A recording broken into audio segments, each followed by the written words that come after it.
IPL 2025కి ఇంకా చాలా సమయం ఉన్న ఐపీఎల్ టీమ్స్కి సంబంధించిన కొన్ని విషయాలు ఆసక్తి రేపుతున్నాయి. రాబోయే ఐపీఎల్ సీజన్ కోసం మెగా వేలం జరగనుండడంతో అన్ని ఫ్రాంచైజీలు స్ట్రాంగ్ టీమ్స్ను బిల్డ్ చేసుకోవాలనే ప్లాన్లో ఉన్నాయి. అలాగే కొన్ని టీమ్స్ తమ కెప్టెన్లను కూడా మార్చుకునే పనిలో పడ్డాయి.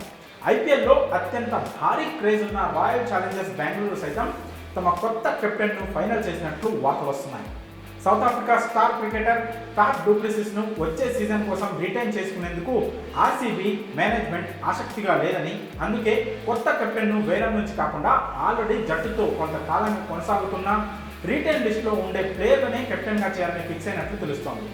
మెగా వేలానికి ముందు విరాట్ కోహ్లీ, విల్ జాక్స్, రజత్ పాటీదార్లను ఆర్సీబీ రిటైన్ చేసుకోనున్నట్లు సమాచారం. అలాగే రజత్ పాటీదార్కు కెప్టెన్సీ పగ్గాలు అప్పగించనున్నట్లు కూడా వార్తలు వస్తున్నాయి.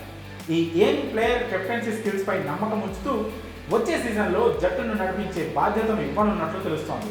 ఒకవేళ అదే జరిగితే పాటీదార్పై చాలా పెద్ద భారం ఉన్నట్లే. విరాట్ కోహ్లీతో పాటు వేలంలో జట్టులోకి వచ్చే స్టార్ ప్లేయర్లను మేనేజ్ చేయడం అంత సులువైన విషయం కాదు. అయితే విరాట్ కోహ్లీ గత 3 సీజన్లుగా కెప్టెన్సీకి దూరంగా ఉంటున్న ఫ్యాఫ్ డు ప్లెసిస్కి సలహాలు ఇస్తూనే ఉన్నాడు.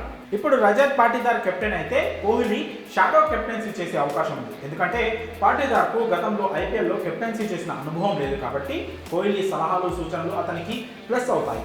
మరోవైపు మరోసారి విరాట్ కోహ్లీకి సైతం కెప్టెన్సీ పగ్గాలు అప్పగించే అవకాశం ఉన్నట్లు విశ్వసనీయ సమాచారం అందుతోంది. ఆర్సీబీ తరఫున కప్పు కొట్టాలని కోహ్లీ ఎప్పటి నుంచో కలగంటున్నాడు. కానీ అది ఆటగాడిగా, కెప్టెన్గా కూడా నెరవేరలేదు.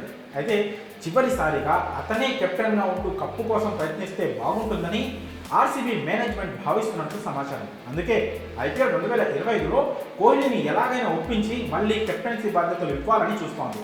ఒకవేళ అతను ఒప్పుకుంటే ఓకే, లేదంటే ఎలాగో సెకండ్ ఆప్షన్గా రజత్ పాటీదార్ ఉండనే ఉన్నారు. సో ఐపీఎల్ 2025లో ఆర్సీబీని పాటీదార్ లేదా కోహ్లీ నడిపించే అవకాశం ఉంది. మరి ఈ ఇద్దరిలో ఎవరు కెప్టెన్ అయితే బాగుంటుందో మీ అభిప్రాయాలను కామెంట్ రూపంలో తెలియజేయండి.